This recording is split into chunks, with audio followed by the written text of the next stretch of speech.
আল্লাহ বলেন সেই দিন তোমার ভাই তোমার আপন হবে না, ভাই ভাইয়ের শত্রু হয়ে যাবে। কোন দিন? কিয়ামতের দিন। ইল্লাল মুত্তাকিন, একমাত্র মুত্তাকি যারা, পরহেজগার যারা, তারাই তোমার আপন হইবে। বড় করে বলি সুবহানাল্লাহ। কোরআনুল কারীমের 11 নম্বর পারা, হিফজুল কোরআনের 15 নম্বর পৃষ্ঠা, সূরা ইউনূস শরীফের 62 নম্বর আয়াত আল্লাহ বলেন, আলা ইন্না আউলিয়া আল্লাহি লা খাউফুন আলাইহিম ওয়ালা হুম ইয়াহজানুন। সুবহানাল্লাহ বলবেন না? আল্লাহকে খবরদার, সাবধান। ইন্না আউলিয়া আল্লাহ, নিশ্চয়ই যারা আমার ওলি, আমার বন্ধু, বুজুর্গ ব্যক্তি যারা, লা খাউফুন আলাইহিম, তাদের কোনো ভয় নাই, ওয়ালা হুম ইয়াহজানুন, তাদের কোনো চিন্তা নাই। মুফাসসিরিন কিরাম বলেন, লা খাউফুন আলাইহিম ফিদ দুনিয়া, দুনিয়াতে তাদের কোনো ভয় নাই, ওয়ালা হুম ইয়াহজানুনা ফিল আখিরা, আখিরাতে তাদের কোনো চিন্তা নাই। আল্লাহ তারা কারা? আমার আল্লাহকে আমার বন্ধু যারা, তারা। বড় করে বলি সুবহানাল্লাহ। খারাপ লাগতেছে? ওটা বসা করবেন না। এই মাসটা হলো রবিউল সানি মাস। বলেন কি মাস? এই মাসের সাথে সম্পর্ক হলো ইমামুল আউলিয়া, পিরানি পীর দস্তগীর মাহবুবে সুবহানি কুতুবে রব্বানি পীর মীর শেখ সৈয়দ আব্দুল কাদের জিলানী রাদিয়াল্লাহু তাআলা আনহুর সাথে। সুবহানাল্লাহ বলবেন না? এর আগের মাসটার নাম ছিল রবিউল আউয়াল শরীফ, যেই মাসের সম্পর্ক হলো ইমামুল আম্বিয়ার সাথে। ইমামুল আম্বিয়া মানে আপনার নবী আমার নবী, যিনি সমস্ত নবীদের নবী। আলহামদুলিল্লাহ বলবেন না? ইমামুল আউলিয়া পিরানি পীর দস্তগীর হুজুর বড় পীর সাহেব আব্দুল কাদের জিলানী রাদিয়াল্লাহু তাআলা। হুজুরের জীবনী থেকে কিছু শিক্ষণীয় বিষয় আলোচনা করার চেষ্টা করব, যা আমলে দিলে আপনার আমার বাস্তব জীবন সুন্দর হবে, পরিবর্তন হবে। আমি বলছিলাম পিরানি পীর দস্তগীর মাহবুবে সুবহানি কুতুবে রব্বানি পীর মীর শেখ সৈয়দ আব্দুল কাদের জিলানী রাদিয়াল্লাহু তাআলা আনহুর কথা। কিছু কারামত বর্ণনা করব, কিছু শিক্ষা অর্জন করব, তারপরে কিছু সবক নিয়ে বাড়িতে যাব। বলেন ইনশাআল্লাহ। আরেকটু জোরে বলুন ইনশাআল্লাহ।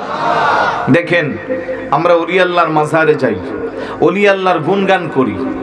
ওলি আল্লাহরা এই দেশে ইসলাম এনেছে, তাতে কোনো সন্দেহ। আজকে মসজিদে বসে আপনি বড় গলায় বক্তব্য দিচ্ছেন, মসজিদের মিম্বারে বসে আপনি যা ইচ্ছা তা বলছেন। এই মসজিদ পেয়েছেন কার উসিলা? একটু ইতিহাস খুঁজেন, এই মসজিদ পেয়েছেন আল্লাহর ওলিদের উসিলা। কথা বলেন ঠিক কিনা? এই দেশের ইতিহাস সাক্ষী দেয়। মসজিদ ওয়ালারা আজকে যারা তোমরা ওলি আল্লাহর বিরুদ্ধে কথা বলছো, তোমরা একটু গবেষণা করে দেখো, স্টাডি করে দেখো, এই দেশের মসজিদ আমরা পেয়েছি মাজারওয়ালাদের মাধ্যমে। কথা বলেন ঠিক কিনা? বাবা শাহজালাল ইয়ামুনি যখন এসেছিলেন, সিলেটে মাত্র 12 ঘর মুসলমান ছিল। আজ 750 বছরের ব্যবধানে বাংলার জমিনে 14.5 কোটি মুসলমান। কথা বলেন ঠিক কিনা?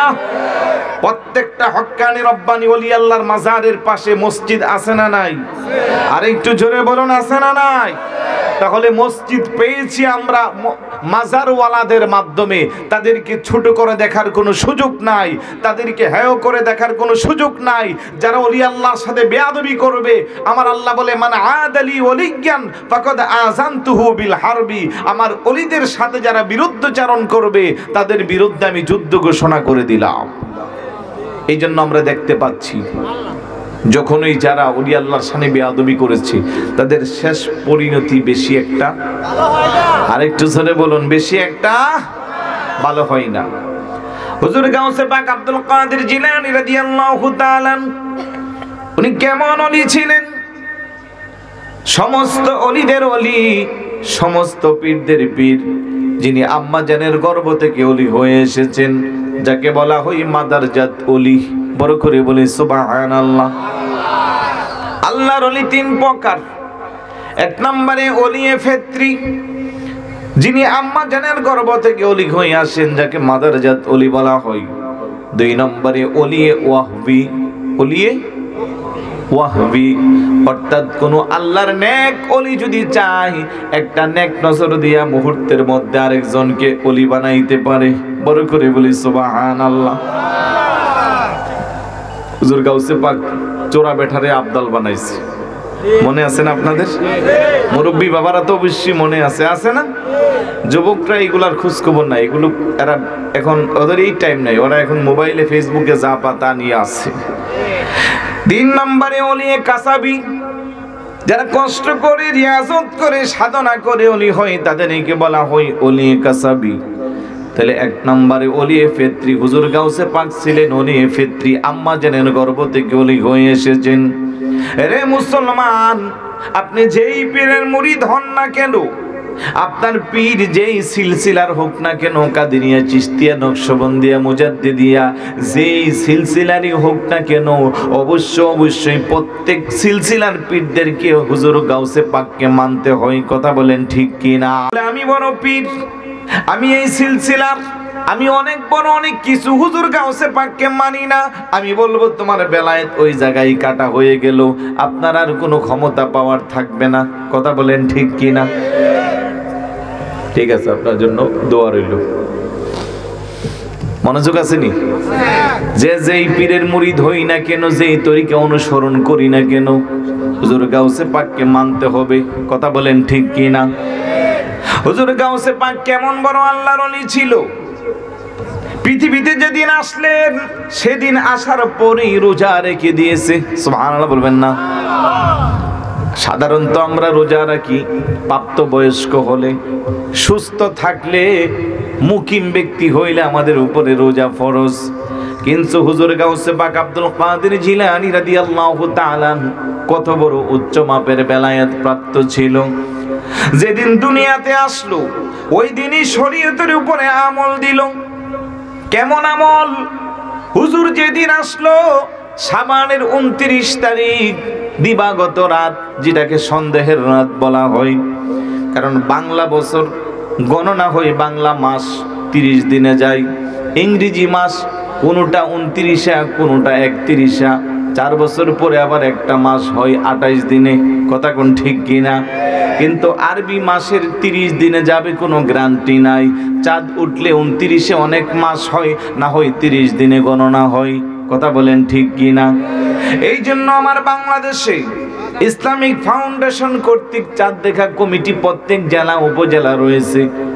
29 তারিখ আসরের নামাজের পরে মাগরিবের পূর্বে চাঁদ দেখা কমিটি তাকাইয়া থাকে আসমানের দিকে, বাংলার যে কোনো দিকে যদি 2-3 জন দেখে তখন এটা গণনা শুরু হয়। কথা কোন ঠিক কিনা? হুজুর গাউসে পাক যেদিন পৃথিবীতে আসলো শাবানের 29 তারিখ দিবাগত রাত, বাগদাদের আকাশটা ছিল মেঘাচ্ছন্ন। চাঁদ উঠলে কি উঠলো না সেই খবর কেউ জানে না, কারণ আজকে কালকের কথা না। হুজুরের জন্ম হয়েছে 471 হিজরি, 471 হিজরির পহেলা রমজান, আর বেসাল শরীফ হয়েছে 561 হিজরির 11ই রবিউস সানি। বড় করে বলি সুবহানাল্লাহ। 29 তারিখ রাত আকাশটা মেঘাচ্ছন্ন, চন্দ্র দেখতে পারে নাই। শেষ পর্যন্ত রোজা রেখে দিল। পরের দিন তারা চিন্তায় পড়ল রোজা রাখবো কি রাখবো না। সিদ্ধান্ত দেওয়ার জন্য সেই যুগের সবচেয়ে বড় আলেম, সবচেয়ে বড় আল্লাহর ওলি ফকি, ওনার কাছে ছুটে গেল। হুজুর আমরা তো রোজা রেখে দিয়েছি, এখন চাঁদের কোনো খোঁজ খবর পাইছেননি, আমরা রোজা রাখবো কি রাখবো না। ওই আল্লাহর ওলি বলে ঠিক আছে, রোজা রাখবা কি রাখবা না তোমরা বাগদাদে চলে যাও। বাগদাদের জমা মসজিদের যিনি খতিব আছে, যিনার নাম হলো হযরতে আবু সালেহ মুসা জঙ্গি দুস্ত রহমতুল্লাহি আলাইহি, হুজুর গাউসে পাকের আব্বা, ওনার কাছে যাও, ওনাকে জিজ্ঞাসা করো ওনার একটা নবজাতক সন্তান গত রাত্রে দুনিয়াতে এসেছে, ওই সন্তান যদি দিনের বেলা খায় তাহলে তোমরা খাইতে পারবা, ওই সন্তান যদি দিনের বেলা না খায় তাহলে তোমরা রোজা রাখবা। বড় করে বলুন সুবহানাল্লাহ। লোকেরা বড় আশ্চর্য হয়ে গেল, এই ছোট বাচ্চার সাথে রোজা রাখা না রাখার আমাদের কি ব্যাপার? তাদের মধ্যে একটা কৌতূহলী ভাব ছুটে আসলো। সবাই দৌড়াইয়া হুজুর গাউসে পাকের আব্বা জানের কাছে গিয়া বলে, হুজুর আপনার একটা নবজাতক সন্তান এসেছে। বলে হ্যাঁ, উনি কি দিনের বেলা খায় কি খায় না? হুজুরের আব্বা বলে সেই খবর তো আমি জানি না, ভিতর থেকে খবরটা জানতে হবে। সুবহানাল্লাহ বলবেন না? হুজুরের আম্মা জানের কাছে গিয়া বলে, আমাদের যে নবজাতক সন্তান এসেছে, এই সন্তান কি দিনের বেলা কিছু খাইলো? হুজুরের আম্মা বলে, ব্যাপারটা বুঝলাম না। আমাদের সন্তান সাহারির সময় একটু কান্নাকাটি করেছিল, আমি তখন একটু স্তন্য পান করাইছি, দুধ পান করাইছি। তারপরে দিনের অর্ধেক চলে যাচ্ছে, শত চেষ্টা করেও আর ওনাকে আমি দুধ দিতে পারছি না। একটু কান্নাকাটিও করি না, মুখের মধ্যে দুষ প্রবেশ করাইলেও উনি খাই না। বড় করে বলি সুবহানাল্লাহ। হুজুরের আব্বা এসে বলে, আমার সন্তান সারাদিন কিছু খাই না, শত চেষ্টা করেও খাওয়ানো যাচ্ছে না। লোকেরা খুশিতে আত্মহারা। তাহলে আজকে চাঁদ উঠে গেছে, আমরা রোজা রাখতে হবে। বড় করে বলি সুবহানাল্লাহ। এক আল্লাহর ওলি আরেক আল্লাহর ওলির খবর জানে কি জানে না? উনি তো জানে যে আজকে যিনি এসেছে উনি বয়সে একদিনের হতে পারে, বয়সে ছোট হতে পারে, কিন্তু উনি বেলায়েতের দিক দিয়া সমস্ত ওলিদের ওলি। বড় করে বলি সুবহানাল্লাহ। পৃথিবীর কেউ চাঁদের খবর জানে না। মার গর্ভ থেকে সবেমাত্র দুনিয়াতে আসলো, উনি জেনে গেল। আল্লাহু আকবার বলবেন না? মর্যাদা কত বেশি! এই জন্য আমাদের সুন্নিয়তের একজন বড় আকাবের আলেম ছিলেন অধ্যক্ষ আল্লামা এম.এ. জলিল সাহেব রহমতুল্লাহি আলাইহি। উনি আমাদের কাছ থেকে পর্দা হয়েছে। ঢাকা কাদেরিয়া তৈয়বিয়া কামিল মাদ্রাসার দীর্ঘদিনের প্রিন্সিপাল ছিলেন। এবং আমি যেখানে পড়াশোনা করছি চট্টগ্রাম জামিয়া আহমদিয়া সুন্নি আলিয়া, ওই জায়গাটা উনি একসময় প্রিন্সিপাল ছিলেন। অনেক গ্রন্থ রচনা করেছেন, বুখারী শরীফের সরা, কোরআনের তাফসীর। সেই সময়ে আলেমদের মধ্যে বিশেষ ক্যাডার ছিল। সুবহানাল্লাহ বলবেন না? তো উনি লিখছেন, রমজানের ওই প্রথম তারিখ আপনার শুভ জন্ম হয়, দিনের বেলা খাই না দুধ, তাতে আপনার রোজা হয়। কেউ জানে না চাঁদের খবর, জানে গাউসে সামদানি, আপনারই নামের গুণে আগুন হয়ে যায় পানি। আই বড় পীর আব্দুল কাদের, বলেন আই বড় পীর আব্দুল কাদের জিলানের জিলানি, আপনারই নামের গুণে আগুন হয়ে। জিলানিতে জন্ম আপনার, তরিকা হয় কাদেরিয়া, আবু সালে মুসা জঙ্গি আপনার হইলেন পিতা। বলেন জিলানিতে জন্ম আপনার, তরিকা হয় কাদেরিয়া, আবু সালে মুসা জঙ্গি আপনার হইলেন পিতা। উম্মুল খায়ের মা ফাতেমা, উম্মুল খায়ের মা ফাতেমা আপনার হই জননী, আপনারই নামের গুণে আগুন হয়ে যায় পানি। আই বড় পীর আব্দুল কাদের জিলানের জিলানি, আপনারই নামের গুণে আগুন হয়। বড় করে বলি সুবহানাল্লাহ। আর একটু জোরে বলি সুবহানাল্লাহ। কেমন বড় পীর, বেলায়েতের কেমন আধ্যাত্মিক অধিকারী ছিলেন। আম্মা জানের গর্ভ থেকে এসে দুনিয়াতে প্রথম দিন রোজা রেখেছেন। আপনাকে আমাকে সবক দিয়েছেন, তোমরা যারা ওলি আল্লাহকে বিশ্বাস করো, ওলি আল্লাহকে যারা মানো, ওলি আল্লাহকে যারা মহাব্বত করো, বিশেষ করে আমি আব্দুল কাদের জিলানীকে যারা মহাব্বত করো, ভালোবাসো, তোমরা অবশ্যই আমার ভালোবাসার শুধু মুখে দাবিদার করলে হবে না, অবশ্যই তোমাদেরকে রোজা রাখতে হবে। কথা বলেন ঠিক কি না? হুজুর গাউসে পাক আব্দুল কাদের জিলানী সবে মাত্র দুনিয়াতে আসলো। ইসলামের 5টা স্তম্ভ, 1 নম্বরে কালেমা, 2 নম্বরে নামাজ, 3 নম্বরে রোজা। আপনি যখন কালমা পড়ে মুসলমান হয়ে যাবেন, প্রাপ্তবয়স্ক সুস্থ মস্তিষ্ক হইলে পরে অবশ্যই আপনাকে নামাজ আদায় করতে হবে, পাশাপাশি রোজাও রাখতে হবে। বাকি দুইটা হজ যাকাত সবার সাথে খাস না, যাদের অর্থ আছে তাদের জন্য সেই দুইটা, কিন্তু নামাজ রোজা আপনার জন্য, আমার জন্য, সবার জন্য। কথা বলেন ঠিক কি না? কেমন নবীর উম্মত হইলাম, নবী দুনিয়াতে আসতে দেরি। শাওয়াহিদুন নবুওয়াত কিতাবের মধ্যে সফিয়া বিনতে আব্দুল মুত্তালিব হুজুরের ফুফি আম্মা বর্ণনা করেন, এ জগৎবাসী যেই মাত্র দয়ার নবী, মায়ের নবী পৃথিবীতে আসলো, কারোর সাথে কোনো কান্নাকাটি নাই, কথাবার্তা নাই, সবে মাত্র আসতে দেরি অমনেতি আল্লাহর কুদরতে কদমে সিজদায় পড়ে গেল।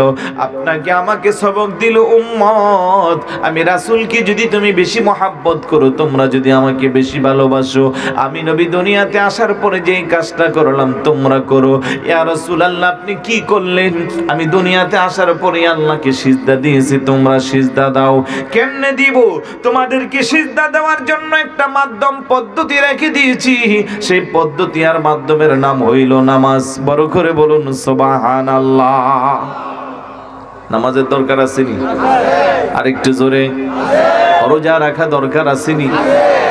হায়রে, রমজান মাস আসলে যে কত সুস্থ মানুষ অসুস্থ হয়ে যায় তার কোনো শেষ নাই। কথা কোন ঠিক না? হৃষ্টপুষ্ট মাশাআল্লাহ, শরীর স্বাস্থ্যর কোনো অভাব নাই, হুজুরের কাছে শুধু ফতুয়ার জন্য যা। হুজুর আমার তো গ্যাস্ট্রিক বাইরে গেছে, আমি এখন কি করব? রোজা না রেখে কিছু করার ফতুয়া আসেনি, অথচ উনি একেবারে 100% সুস্থ। কথা কোন ঠিক না? আর কয়েকজন আছে সাহারির সময় উইটা স্ত্রী সন্তান পোলা মায়ের সাথে সাহারি খায়, ইফতারের সময় ইফতার খায়, মাঝখানে দিনের বেলা আস্তে করে শিবপুরের দিকে চলে যায়। কারণ ওইখানে কিছু দোকান আছে, এগুলোর পর্দা দিয়া নতুন বধূর মতো গোমটা দিয়া রাখে, আর বাহিরে লেখা দেখো হিন্দু ভাইদের জন্য উন্মুক্ত, অর্থাৎ হিন্দু মানুষের জন্য রমজান মাসে সে আলাদা করে হোটেল রাখছে, সারা বছর কোনো দরকার লাগে না। আপনি যদি ভিতরে ঢুকেন, বসার জায়গা নাই, টর্চ লাইট দিয়ে টিপলে একজনও হিন্দু পাওয়া যায় না, সব মুসলমান। কথা বলেন ঠিক কিনা? কিছু অসাধু ব্যবসায়ী আছে, তারা পর্দা টানে ব্যবসা করে, আর কিছু অসাধু নামী মুসলমান আছে যারা অনেক দূরে যায় পেট পোড়ায় খাবার খাইয়া আসে, স্ত্রীকেও বলে না, মাও জানে না, বাবাও জানে না, সন্তানও জানে না। পৃথিবীর সবাইকে আপনি ধোঁকা দিলেন, কিন্তু আপনি নিজে ধোঁকায় পড়ে গেলেন। কেউ জানে না, যিনি জানেন উনি কে? আর একটু জোরে বলুন কে? খবরদার, একমাত্র ইমানদার ভয় করবে কাকে? আর একটু জোরে বলুন আল্লাহকে।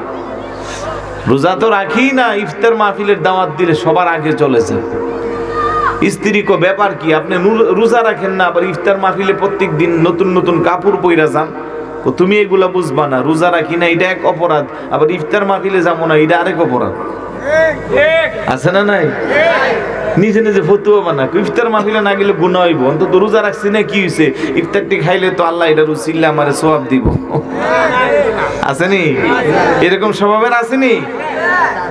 শুধু তো যায় না, যাইয়া বইসা পাশের জনের সাথে আবার মজা মারে। আজকে যে রোদ পড়ছে, ও আল্লাহ ও আল্লাহ, একবার আমার কলিজাটা শুকাই গেছে, অথচ যাওয়ার আগে 3.5 গ্লাস ঠান্ডা পানি খাইয়ে গেছে। খবরদার মুসলমান, এই বিশাল বড় দেহ, এই শক্তি চিরদিন থাকে না। আজকে আমার সাদা দাড়িওয়ালা মুরব্বী বাবাগুলো 50, 60, 70, 80 বছর হয়ে গেছে। একটা দিন তোমার চেয়ে আমার চেয়ে আর শক্তিশালী ছিল, যাদের কাছে মনে হয়েছিল পাথর আসলে পাথরকে ভেঙে চুরমার করে দিবে, কাজকে তারা ভয় করত না। আজ সেই মানুষগুলো অন্যের সাহায্য ছাড়া একা একা চলতে পারে না। কথা বলেন ঠিক কি না? এই যৌবনী এনার্জি, শক্তি চিরস্থায়ী নয়, সব দিন থাকবে না। সুতরাং যতদিন এই দেহে শক্তি থাকবে, প্রাণ থাকবে, একটু চেষ্টা করেন আল্লাহকে খুশি করার জন্য। যৌবনকালে আল্লাহকে ডাক দিলে আল্লাহ যত বেশি খুশি হয়, বৃদ্ধকালে ডাক দিলে আল্লাহ ততটা খুশি হয় না, কারণ ওই সময়ে ডাকার মতো আপনার এনার্জি থাকে না, আপনি পবিত্রতা অর্জন ঠিকভাবে করতে পারেন না, অপরের হেল্প ছাড়া, সাহায্য ছাড়া উঠাচড়া করতে পারেন না, রুকু সেজদাগুলো ঠিকভাবে আদায় করতে পারেন না। কিন্তু এখন চাইলে যেইভাবে ইচ্ছা সেইভাবে কনকনে শীতের মধ্যে ঠান্ডা পানি দিয়া উজু বানাইতে পারেন, চাইলে তাহাজ্জুদের মুসল্লায় বসে চোখের পানি দিয়া আল্লাহকে খুশি করতে পারেন। কথা বলেন ঠিক কিনা? অথচ এই সময়টা আল্লাহর কাজে ব্যবহার না করি রাত জেগে জেগে মোবাইল, ফেসবুক, ইন্টারনেটে সময় নষ্ট করছেন, বন্ধুর সাথে ঘুরে ঘুরে রাতটা পার করে দিচ্ছেন। কেন চিন্তা করেন না? একটা দিন চলে গেল, আপনি ভাবছেন আপনার বয়স বাড়ছে, কিন্তু না, একটু গভীরভাবে চিন্তা করেন, বয়স বাড়ে নাই, বরং বয়স কমতেছে। আপনার হায়াতের বাজেট থেকে একদিন চলে যাচ্ছে। এই একটা দিন আপনি আল্লাহর জন্য কি করতে পারলেন একটু চিন্তা করেন। এইভাবে যদি একটু চিন্তা করে সামনে যাই, তাহলে সামনের দিনগুলো ভালো হওয়ার সম্ভাবনা আছে না নাই? আর একটু জোরে বলুন, আছে না নাই? যে কথা বলছিলাম, হুজুর গাউসে পাক আব্দুল কাদের জিলানী রাদিয়াল্লাহু তাআলা সবেমাত্র পৃথিবীতে আসলো, রোজা রেখে আপনাকে আমাকে সবক দিল, আমার মহাব্বতের যারা, তোমরা আমাকে মুখে মুখে মহাব্বত করলে হবে না। আমি আব্দুল কাদের জিলানী দুনিয়াতে এসে শরীয়তের উপর আমল দিয়েছি, তোমরাও আমল দিবা, তোমরাও ফরজ রোজাগুলো রাখবা। পর করে বলি সুবহানাল্লাহ। কেমন আল্লাহর ওলি, সবে মাত্র কথা বলতে শিখলো, 2, 2.5, 3 বছরের বাচ্চা হুজুরের মা আবুকে জড়াইয়া আদর করে কথা বলতে বলতে একদিন বলে, রে আব্দুল কাদের বেটা, বার্ধক্য অবস্থায় আল্লাহ তোমাকে দান করেছে, অনেক কষ্ট করে তোমাকে সেবা যত্ন করে লালন পালন করছি, বড় হইলে কিন্তু মাকে বলে যেও না। বড় করে বলি সুবহানাল্লাহ। কারণ আল্লাহর ওলি হুজুর গাউসে পাক যখন পৃথিবীতে এসেছিলেন, ওনার আম্মা জানের বয়স ছিল 60। সাধারণত যেই বয়সে আমাদের দেশের মারা সন্তান গর্ভপাত করে না, 60 বছর বয়সে আমার আল্লাহ পিরানি পীর দস্তগীর সমস্ত ওলিদের ওলি হুজুর গাউসে পাক আব্দুল কাদের জিলানীকে দান করছেন। বড় করে বলি সুবহানাল্লাহ। হুজুরের আম্মা বলে, বড় হইলে আমাকে বইলা যাইবা। আমাদের মাও আমাদেরকে বলে, কি বলে না? মজা করে করে মারা বলে, এত কষ্ট করে তোরে লালন পালন করে বড় করলাম, বড় হইলে তো মাকে বইলা যাবি। বলে কি বলে না? হুজুর গাউসে পাককে যখন এই কথা বলল, হুজুর ডাকতে বলে, মা, একবার বলছেন আর দ্বিতীয়বার বলবেন না। কারণ আব্দুল কাদের যখন আপনার গর্ভে ছিল, আপনার পেটের ভিতর থেকেও আপনাকে বলে নাই।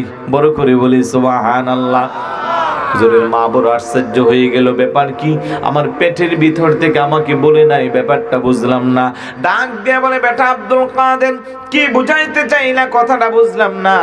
হুজুর ডাক দিয়ে বলে, মা, আপনার কি মনে পড়ে আমি যখন আপনার গর্ভে ছিলাম, আব্বাজি বাড়িতে ছিল না, একদিন একটা ভিক্ষুক এসেছিল, আপনার কাছে ভিক্ষা চাইছে, আপনি যখন তাকে ভিক্ষা দেন না, সে এক প্রকার কান্নাকাটি করে তার অবস্থাটা আপনার কাছে দুর্বলতা প্রকাশ করেছে, তখন আপনি তার মায়ায় পড়ে তার জন্য খাবার দিয়েছিলেন।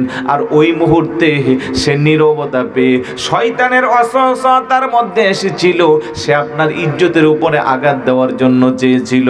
ওই মুহূর্তে কি ঘটেছিল আপনার কি মনে আছে? হুজুরের আম্মা বলে, কেন মনে থাকবে না? তখন আমি আল্লাহর কাছে ফরিয়াদ করেছিলাম, আর তৎক্ষণাৎ জঙ্গল থেকে একটা বাঘ এসে ওই ভিক্ষুকটাকে গ্রাস করে জঙ্গলের দিকে নিয়ে গেছে। বড় করে বলুন সুবহানাল্লাহ। হুজুর গাউসে পাক ডাকতে বলে, মা, খোদার কসম গো মা, সেদিন যে জঙ্গল থেকে বাঘ এসেছিল, এটা দুনিয়ার কোনো বাঘ না, খোদার কসম, এটা আপনার গর্বের রত্ন, এটা আপনার আদরের সন্তান, আমি আব্দুল কাদের জিলানী। চিৎকার করে বলুন সুবহানাল্লাহ। আম্মা জানের গর্ভ থাকা অবস্থায় মাকে উদ্ধার করছে। সুবহানাল্লাহ বলবেন না? আর আমরা কেমন সন্তান, আমরা বড় হয়ে গেছি, টাকা পয়সা উপার্জন করি, যশ খ্যাতি নিয়া নামি দামি অবস্থানে চলাফেরা করি, মা বাবার খবর নেওয়া আমাদের সম্ভব হয় না, মা বাবার খোঁজখবর আমরা নিতে পারি না। এমন চরিত্রের ভাই আমাদের সমাজে আছে না নাই? আরেকটু জোরে বলুন। আরে ভাই, তুমি যত বড় নামি দামি ব্যক্তিত্ব হও, নামাজ পড়তে পড়তে যদি তোমার জীবনটাকেও শেষ করে দাও, ইসলামের পথে যদি তুমি হাজার হাজার কোটি টাকা দান সদকা করো, এক কথা তোমার গোটা জীবনটা সবাই তোমাকে ভালো জানে, কারণ তুমি ভালো কাজ করো, কারো কোনো খারাপ করো না। কোনো না কোনো কারণে যদি তোমার প্রতি তোমার মার তোমার বাবা একটু কষ্ট নিয়ে থাকে, খোদার কসম রে যুবক, খোদার কসম রে মহেশপুরের ভাই, আমার আল্লাহর দরবারে তোমার 2 পয়সারও কোনো মূল্য নাই। কথা বলেন ঠিক কিনা? 5 লক্ষ টাকা খরচ করে হজ করে আসলাম, তোমার হজটা আল্লাহর দরবারে কবুল হইল কিনা পৃথিবীর কোনো গ্র্যান্ড মুফতি তার ফতোয়া দিতে পারবে না। কিন্তু তুমি যদি আজকের মাহফিল থেকে যাইয়া তোমার আব্বা আম্মার চেহারার দিকে মহাব্বতের নজর দিয়া তাকাও, তোমার আমল নামায় একটা কবুল হজের সওয়াব, বড় করে বলি সুবহানাল্লাহ। সাহাবারা কই ইয়া রাসূলুল্লাহ, কেউ যদি 100 বার তাকায় আমার নবী কো 100টা কবুল হজের সওয়াব। সুবহানাল্লাহ বলবেন না? এই জন্য অনুরোধ করব, হুজুর গাউসে পাকের জীবনী আলোচনা করলে প্রত্যেকটা পয়েন্টে পয়েন্টে আপনার জন্য আমার জন্য শিক্ষণীয় বিষয়। আজকে আপনি বড় যত হন না কেন, যত টাকার মালিক হন না কেন, আপনি নামি দামি অবস্থানে বসবাস করবেন, আপনার বুড়া মা বুড়া বাবের খবর নিবেন না। আমার আল্লাহর দরবারে আপনার 2 পয়সার কোনো দাম নাই।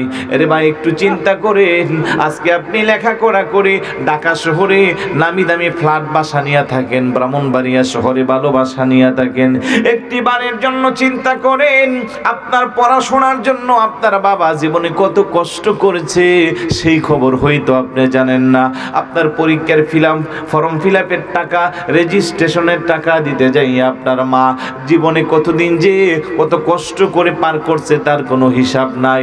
আপনার বাবা যে কত কষ্ট করে উপার্জন করছে, বহু বাবার ইতিহাস দেখলে দেখা যায় জীবনে কোনোদিন একটা নতুন জামাও পরে নাই, এমনকি ঈদের দিনেও পুরান জামা পরে ঈদ করছে। কথা বলেন ঠিক কিনা?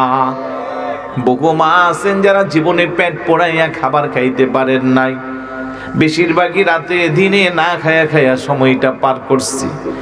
কেন মা খেতে পারেন নাই?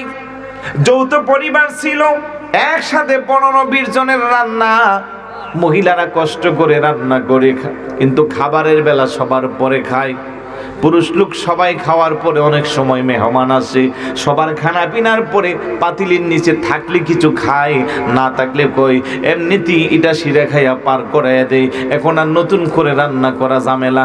কথা বলেন ঠিক না? এইভাবে বহু মা জীবনে না খাইয়া তোমারে খাওয়াইলো, আমারে খাওয়াইলো। বহু বাবা জীবনে বিলাসিতা না করে তোমারে খাওয়াইলো, আমারে খাওয়াইলো, তোমার পিছনে আমার পিছনে ইনভেস্ট করলো। আজকে তুমি বড় হয়ে গেলা, জজ ব্যারিস্টার ম্যাজিস্ট্রেট হয়ে গেলা, আমি আজকে বড় হয়ে গেলাম, কিন্তু দুঃখজনক রে যুবক ভাই, তোমার জন্য ওই চরিত্র যার মধ্যে রয়েছে তুমি আজকে মার খবর নিতে পারলা না, বাবার খবর নিতে পারলা না। এই কনকনে শীতের মধ্যে তোমার বুড়া মা বুড়া বাবা কত কষ্ট করে তোমার খবর নেওয়ার টাইম নাই। মা বাবার জন্য অল্প কিছু টাকা পয়সাও তুমি দিতে পারো না। হাজার হাজার টাকা তুমি বন্ধু বান্ধব নিয়ে রেস্টুরেন্টে খেয়ে দিয়ে শেষ করে ফেলো, হাজার হাজার টাকা তুমি পার্কে বিনোদন করে নষ্ট করে ফেলো, হাজার হাজার টাকা তুমি অপচয় করো। মা বাবার ক্ষেত্রে আসলে তুমি হিসাব শুরু করো। এমন চরিত্রের যারা আছেন আজকের মাহফিল থেকে ওয়াদা করতে হবে, যারা দূর থেকে শুনছেন মনে মনে আজকে সিদ্ধান্ত নিতে হবে, যতদিন সামনে বেঁচে থাকবেন জীবনে কোনোদিন আব্বা আম্মার মনে কষ্ট দেওয়া যাবে না। কথা বলেন ঠিক কিনা? আর একটু জোরে বলুন, বাস্তব না অবাস্তব? বহু জায়গা গেলে বাংলাদেশের বিভিন্ন জায়গায় মুরব্বীরা এসে কানে কানে কে হুজুর একটু 5টা মিনিট একটু আব্বা আম্মার হকের কথা বলিয়েন। কেন বলে? তাদের চেহারাগুলো মলিন হয়ে যায়। অনেকে বলতে বলতে চোখের পানি বেয়ে বেয়ে গাল বেয়ে বেয়ে পানি পড়ে। তার মানে মানুষগুলোর মনে কষ্ট আছে, যন্ত্রণা আছে। আহারে, যেই সন্তানের জন্য জীবনে এত কষ্ট করলাম আজকে সেই সন্তান আমার খবর নেয় না। আছে না নাই? আর একটু জোরে বলুন। এই জন্য খবরদার, নিজেকে যদি দামি বানাতে চান, নিজের ইজ্জত সম্মান যশ খ্যাতি যদি আকাশচুম্বী করতে চান, আপনাকে আটলান্টিক মহাসাগরের গভীর নিচে যেতে হবে না, আপনাকে উহুদ পাহাড় খোদাই করে ভিতরে যেতে হবে না। আপনি চাইলে আপনার ভাঙ্গা ঘরে, আপনার বাড়িতে আব্বা আম্মার 4টা কদমের খেদমত করেন, আল্লাহ আপনাকে আকাশচুম্বী করে দিবে। কথা বলেন ঠিক কি না? হুজুর গাউসে পাকের বয়স মাত্র 4 বছর। কয় বছর? এক একটা কেরামতি থেকে আমাদের জন্য শিক্ষণীয় বিষয়। তাইলে এখান থেকে আমাদের শিক্ষা হলো, যেই হুজুর গাউসে পাক আম্মা জানের গর্ভ থাকা অবস্থায় মার ইজ্জতের হেফাজত করেছে, আমরা যারা গাউসে পাককে মহাব্বত করি, আমরা আমাদের আব্বা আম্মার সেবা যত্ন করা দরকার আছে না নাই? এটা জবান খুলে বলুন, আছে না নাই? 4 বছর বয়সের বাচ্চা, হুজুরের আব্বা মসজিদে যাবে, বাগদাদের জুমা মসজিদের খতিব। গাউসে পাক আমিও আপনার সাথে যাইব, সুবহানাল্লাহ বলবেন না? বলে যে বাবা তুমি তো ছোট, যাওয়া দরকার নাই।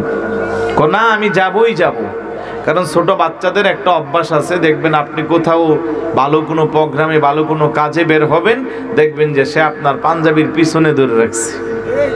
কথা কোন ঠিক না? কেউ বলে যে নাতি হইলে কো দাদা আমারে নিয়ে যাও, সন্তান হইলে কো বাবা আমারে নিয়ে যাও, বাতিজা হইলে কো চাচা আমারে নিয়ে যাও, বাইগনা হইলে কো মামা আমাকে নিয়ে যাও। এক কথা আপনি এমন একটা পরিস্থিতির শিকার হয়, না নিয়ে সামনে আর যাওয়া সম্ভব। অনেক সময় অনেক গুরুত্বপূর্ণ বিষয় পর্যন্ত মানুষ শেষ করে, অর্থাৎ আর বের হয় না বাচ্চার অবস্থা দেখে। হুজুর গাউসে পাকের আব্বাকে আমি আপনার সাথে যাবই যাব, শেষ পর্যন্ত নিয়ে গেল। তো হুজুরের আব্বা যেহেতু বিশাল বড় মসজিদের খতিব, ইমাম, উনি নামাজ পড়াতে যাচ্ছেন, যাওয়ার সময় বলছে বেটা আব্দুল কাদের তুমি এখানে বসো, আমি নামাজটা পড়ে এসে তারপরে তোমাকে দেখবো। সুবহানাল্লাহ বলবেন না? উনি তো মুরব্বী মানুষ, তাকওয়াবান পরহেজগার আল্লাহওয়ালা মানুষ, এদিকে মনোযোগ আসেনি, নামাজ পড়ানোর জন্য ভিতরে চলে গেছে। 4 বছরের বাচ্চা করলো কি, বাহিরে যত জুতা আছে জুতাগুলোরে 2 ভাগে ভাগ করতেছে। কিছু জুতা নিচ্ছে ডান দিকে, কিছু জুতা বাম দিকে। এখন নামাজ শেষ করে মুসল্লিরা যখন মসজিদ থেকে বের হয়েছে, জুতা তো আর জুতারগুলো জাগাত নাই, কিছু ডান দিকে কিছু বাম দিকে, একবারে নিছে না, এখনো না একবারে নিয়ে আসা। কথা কোন ঠিক না?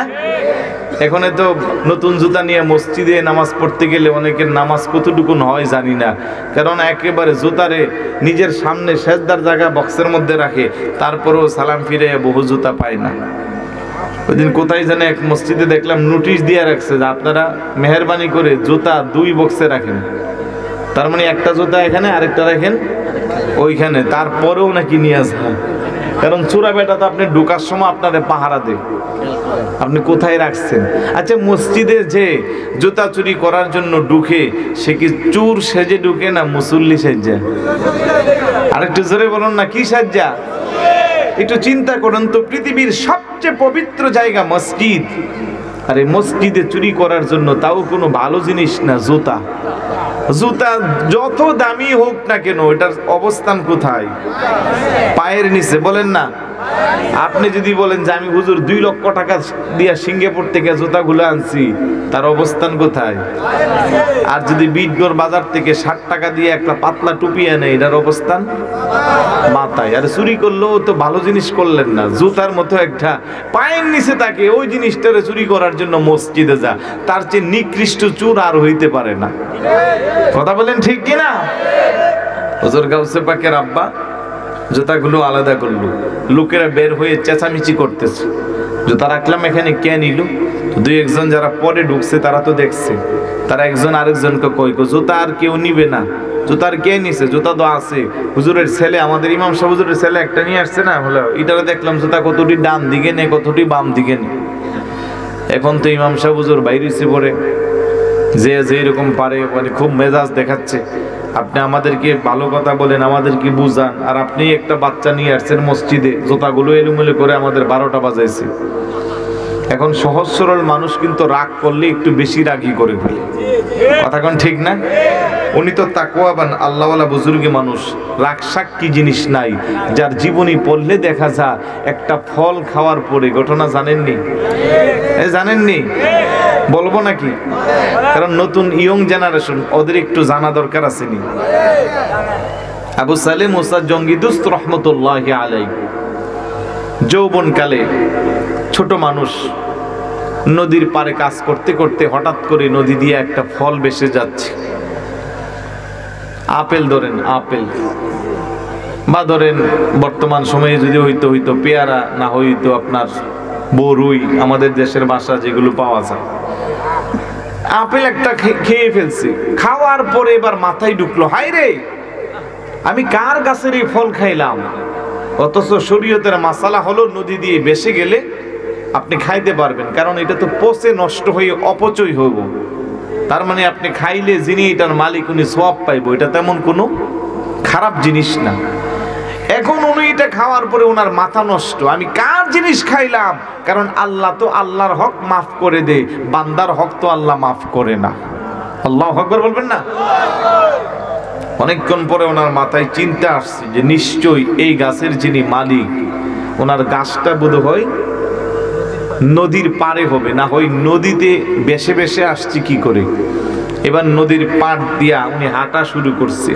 অনেক দূরে যাইয়া দেখতেছে, হ্যাঁ একটা আপেল গাছে আছে নদীর পাড়ে, একটা ডাল ভিতরে কিছু কিছু পাকা আপেল পড়তেছে। তখন গিয়া ওইটার মালিককে ওনাকে খুঁজে বাইর করছে, অর্থাৎ হুজুর গাউসে পাকের যিনি নানা, ওনার কাছে গিয়া বলে, হুজুর, বলে কি আপনার গাছের একটা ফল আমি খেয়েছি, আপনি আমাকে ক্ষমা করে দেন। তুমি আমার গাছের ফল কিভাবে খাইলা? আমি অমুক এলাকা থেকে আসছি, আমি নদীতে যখন উজু গোসল করতেছিলাম আমার খিদা লাগছিল, তো আপেল একটা দেখে খেয়েছি, তো চিন্তা করলাম এটা কার জিনিস খাইলাম, এখন খুঁজতে খুঁজতে এই জন্য আপনার কাছে আসছি, নিশ্চয়ই এটা আপনার গাছের ফল হবে, যেহেতু আপনার গাছটা নদীর উপরে আছে। সুবহানাল্লাহ বলবেন না? আরেকটু জোরে বলুন না সুবহানাল্লাহ। ডাক দিয়া বলে, আমাকে ক্ষমা করে দেন। গাউসে পাকের নানাজি চিন্তা করলো, হায় রে এমন একটা যুবক পাওয়া তো বড় খুশনসিবওয়ালা, বড় ভালো কপালের বিষয়। নদী থেকে একটা আপেল খাইয়া ক্ষমা চাওয়ার জন্য যে এত দূরে হেঁটে চলে আসলো, এটা তো বড় তাকওয়াবান, বড় পরহেজগার আল্লাহওয়ালা। কথা বলেন ঠিক কি? আমাকে ক্ষমা করে দেন। উনি কয়, না না না, তোমাকে ক্ষমা করতে পারবো না, অন্তত 12 বছর আমার বাড়িতে তুমি থাকতে হবে। তুমি আমার বাড়িতে 12 বছর পার করবা, কাজ করবা, তাইলে তোমারে আমি ক্ষমা করব। মনোযোগ আছে নি? বোঝা যাইতে কথা? উনি কয়, হায় হায়, একটা আপেল খাইয়া তার ক্ষমা নেওয়ার জন্য 12 বছর পার করতে হবে। আপনি আমি কি করতাম? প্রথমত খাইলে তো যাইতামই না, কি এর বেটা, কত মানুষের টাকা জীবন্ত ধরে ধরে আমরা খেয়ে ফেলতেছি, আর নদী দিয়া বেশে আসছে একটা ফল খেয়া 12 বছর থাকতে হইব, এটা কি সম্ভব? 12 মিনিটে তো আপনি থাকতেন না, 12 ঘন্টাও থাকবেন না। কিন্তু উনি চিন্তা করলো, আমাকে যদি ক্ষমা নিতে হয় তাহলে 12 বছরই থাকতে হবে। আল্লাহু আকবার বলবেন না? মাটির দিকে তাকাইয়া কত বড় তাকওয়াবান ব্যক্তি, 12টা বছর পার করে দিল। যেদিন 12 বছরের শেষ, মনে মনে ভাবলো আজকে হয়তো আমাকে ক্ষমা করে দিবে। যাইয়া বলে, আমাকে ক্ষমা করে দেন, আমার 12 বছর পূর্ণ হয়েছে। না না না, পরিপূর্ণ ক্ষমা নিতে হলে আমার একটা শর্ত আছে, সেই শর্তে রাজি হইলে তোমারে আমি ক্ষমা করব। সুবহানাল্লাহ বলবেন না? কি শর্ত? আমার একটা মেয়ে আছে, চোখে দেখে না, আমার মেয়েটা কানে শোনে না, আমার মেয়েটা কথা বলতে পারে না, আমার মেয়েটা হাত দিয়ে ধরতে পারে না, পা দিয়ে হাঁটতে পারে না। তার মানে কি? কথা বলতে পারে না মানে বোবা, কানে শোনে না মানে বধির। আমাদের এলাকার ভাষা কি কো? হাটকাল। হাটকাল কন্যা, জুড়ে কন্যা, হাটকাল। চোখে দেখে না, তারে কি কো? অন্ধ। কানা। কানা কানা কোন এলাকার ভাষা? কোন কানা। পায়ে হাঁটতে পারে না, তারে কি কয়? ল্যাংরা, লুলা, আতুর। হাতে ধরতে পারে না, এটারও বিকলাঙ্গ মানে এখন তো বেচারা আরো বিপদে না। আচ্ছা বলুন তো, 12 বছর একটা ফল খায়া কর্মচারী হইয়া কাজ করছে, এখন ক্ষমা চাইতে আসছে, এখন আবার বলতে আছে যে না এমনি আমি তোমারে ক্ষমা করতে পারবো না, আমার কানা ল্যাংরা কুইরা চোখে দেখে না অন্ধ, এটারে বিয়া করলে তাইলে ক্ষমা করবো। সুবহানাল্লাহ বলবেন না? শেষ পর্যন্ত উনি রাজি হয়ে গেছে। আমাদের কলিজার টুকরা পোলাপাইন্ডে যদি কো তোর লেগে মায়া ঠিক করছি কানা, তাহলে উল্টা বাড়ি ঘর ছাইরা পালাইব। কথা কোন ঠিক না? যদি বলে যে আমি ঠিক করছি একেবারে সুন্দর সব ঠিকঠাক আছে, তারপরেও তোমারটা মানি না, আমারটা আমি খুঁজে বের করব, এখন সেই যুগ আছে, দেখতে হইব। কথা কোন ঠিক নেই? হুজুর গাউসে পাকের আব্বা চিন্তা করল একটা ফলের ক্ষমা নিতে হইলে উনি যেই শর্ত দিয়েছে আমাকে সেটাই মানতে হবে। শেষ পর্যন্ত উনি রাজি হয়ে গেল। লম্বা চোরা কথা আমি শর্ট করে বলছি। শেষ পর্যন্ত যখন শুভ আগদ বিবাহ হয়ে গেল, শ্বশুর মশাই নিজে জামাইকে একান্ত বাসর ঘরের মধ্যে প্রবেশ করাচ্ছে। হুজুর গাউসে পাকের আব্বা বাসর ঘরে প্রবেশ করে দেখে কথার সাথে কোনো মিল নাই। এতক্ষণ বলছে কথা বলতে পারে না, এখন দেখতেছে উনি কথা বলতে পারে। এতক্ষণ বলছে চোখে দেখে না অন্ধ, কিন্তু না ওনার চোখ ভালো আছে। বলছে কানে শোনে না, কানও ঠিক আছে। বলছে একবারে কুশ্চিত দেখতে সুন্দর না, কিন্তু এখন দেখতেছে না উনি মোটামুটি রূপসী। উনি ভিতর থেকে আবার বের হয়ে গেছে। সুবহানাল্লাহ বলবেন না? শ্বশুর মশাই রেখো বাজি, আপনি মনে ভুল করে আমাদের আরেক ঘরে ঢুকাই দিচ্ছেন। কারণ আপনি বলছেন কানে দেখে না, চোখে শুনে না, কথা বলতে পারে না, হাত পা বিকলাঙ্গ, এখন দেখতেছি সম্পূর্ণ উল্টা। শ্বশুর ডাকতে বলে জামাই বেটা তুমি বুঝলা না, এই কারণে আমি অন্ধ বলেছি, কানা বলেছি। আমার মেয়ে জীবনে কোনোদিন বহির্গত কোনো মানুষকে চোখে দেখে না। বড় করে বলুন সুবহানাল্লাহ। আমি চোখ কানে শুনে না, কানা বলেছি, কানে শুনে না বধির বলেছি, এই কারণে জীবনে কোনোদিন আমার মেয়েটা আমাদের কথার বাহিরে তৃতীয় কোনো ব্যক্তির কথা শুনতো না। সুবহানাল্লাহ। আমার মেয়েটাকে আমি ল্যাংরা বলেছি, জীবনে কোনোদিন আমার ঘরের বাইরে বাহিরে কোনোদিন পর পুরুষের কাছে কিংবা অন্য কোথাও ঘর থেকে সে বের হয় না। আমার মেয়েটাকে আমি কথা বলতে পারে না বোবা বলছি, জীবনে কোনোদিন কারো সাথে ঘরের বাইরের মানুষ ছাড়া কারো সাথে কথা বলে না। এই জন্য আমি তোমারে বলছি। আর আমার মেয়েটা যেহেতু এত আবেদা সালেহা দিনদার নেককার, আমি আল্লাহর কাছে ফরিয়াদ করছি, আল্লাহ আমার কন্যার জন্য, আমার মেয়ের জন্য একটা আবেদ ভালো আমলি মুত্তাকি পরহেজগার পাত্রের ব্যবস্থা করে দাও। আমি আল্লাহর কাছে শুধু নামাজ পড়ে দোয়া করতাম। হঠাৎ করে তুমি যেদিন আসলা, একটা আপেল খাইয়া তুমি ক্ষমা নেওয়ার জন্য আমার কাছে চলে আসছো। আর আমি তোমারে 12 বছর শর্ত দিলাম, তুমি 12 বছর মেনে নিলা। 12 বছর তোমারে আমার বাড়ির কাজের লোক বানানো আমার ইচ্ছা ছিল না, কারণ 12 বছর না হইলে আমার মেয়েটারে আমি পাত্রস্থ করার বয়স হয় না। বড় করে বলি সুবহানাল্লাহ। আমার মেয়েটা 12 বছর না হইলে বিয়ার উপযুক্ত হয় না, এই কারণে আমি 12 বছর শর্ত দিয়েছি, তুমি রাজি হয়েছো। মূলত আল্লাহ সুবহানাহু ওয়া তাআলা তোমার মতো নেককার একটা ছেলেকে আমার মেয়ের জন্য কবুল করেছে। বড় করে বলি সুবহানাল্লাহ। ওই মার গর্ভে আর ওই বাবার গর্ভে যে সন্তান আসবে, এটা কেমন দামি সন্তান। মার পেটটা যত দামি হয়, সন্তানও তত দামি হয়ে যায়। বাবার চরিত্র যত দামি হয়, সন্তানও তত দামি হয়। আজকে যারা সমাজে অঘটন ঘটাচ্ছে, দুর্ঘটনা ঘটাচ্ছে, যাদের কারণে বাবা মার মান সম্মান নষ্ট হচ্ছে, এমন কিছু সন্তান আমাদের সমাজে আছে না নাই? যাদেরকে আমাদের ভাষায় আমরা বলি বকাটে, কেউ বলে ইয়াবাখুর, বাবাখুর। আবার এখন তো ছোট ছোট বাচ্চারাও তাদের গ্যাং আছে, কিশোর গ্যাং। এই শব্দটা 10 বছর আগেও ছিল না, এখন কি হয়েছে? কিশোর গ্যাং। স্কুলে পড়ে 6 7 ওরা ছুরি নিয়ে, রামদা নিয়ে, কিরিজ নিয়ে রাস্তাঘাটে চলাফেরা করে। এদের আবার টিম আছে, বিভিন্ন নাম আছে, কালো মানিক্যা, বাইট্টা মানিক্যা, গিট্টু নাসির, আর কি কি নাম। এটা কিশোর গ্যাং এর নাম। আছে নাকি মহেশপুর এগুলা? আরে না, গ্রামে থেকে থাকবো, আছে নাকি? এর যুবক খবরদার, স্কুলে পড়ো, কলেজে পড়ো, এখন কিসের এইগুলা? এখন আদৌ বলা হয়ে যাও, আব্বা আম্মার কথা শোনো, টিচারকে সম্মান করো, বড়দেরকে সম্মান করো, জীবনকে দামি বানাও, আগে ভালো অবস্থানে যাও, তাইলে তোমার সবকিছু করা সম্ভব হবে। আর শুরুতেই যদি তুমি মানুষের বদদুয়া নিয়া জীবনটাকে বরবাদ করে দাও, তোমার এই জীবনের কোনো দাম নাই। কথা বলেন ঠিক কি না? যে কথা বলছিলাম, হুজুর গাউসে পাক কেন এত দামি? আমার মা বোনেরা নিশ্চয়ই আজকে আমার কথাগুলো শুনছেন, কারণ প্রজেক্টরের ব্যবস্থা আছে নাকি, মহিলাদের প্যান্ডেল আছে। প্রত্যেকটা মা বোনকে অনুরোধ করব, আপনি চাইলে এই সমাজের মধ্যে সুসন্তান আপনিই দিতে পারেন।